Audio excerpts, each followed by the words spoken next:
guys, ngayong araw may panibago tayong kwento. Ano, tara, samahan niyo ako mga lakal. Iikot tayo para maghanap ng mga plastik, bote at iba pang kalakal na magiging simula ng ating bukas.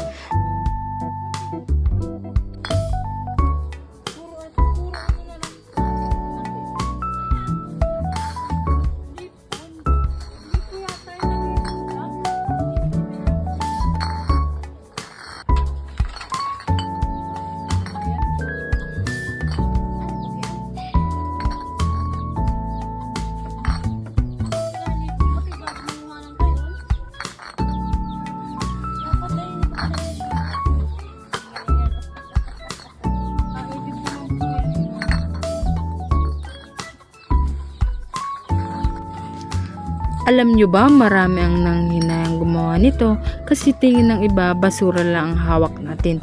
Pero ang totoo, dito ko natututunan na walang maliit na simula kapag malaki ang pangarap mo.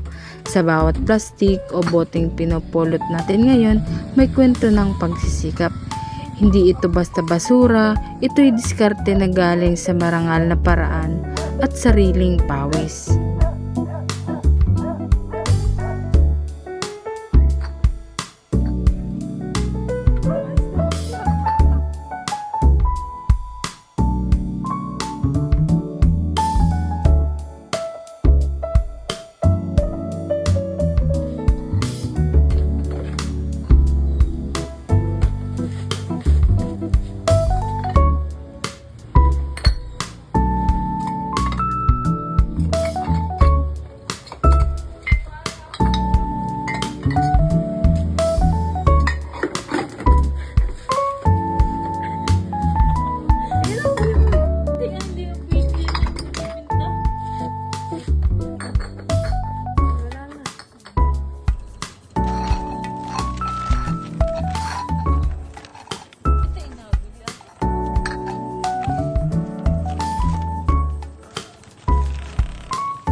Kaya ang bawat basurang plastik ng boteng pinulot noon ay naging pundasyon ng masayang bukas dahil walang maliit na simula sa taong masipag sa pamamagitan ng pangalakal.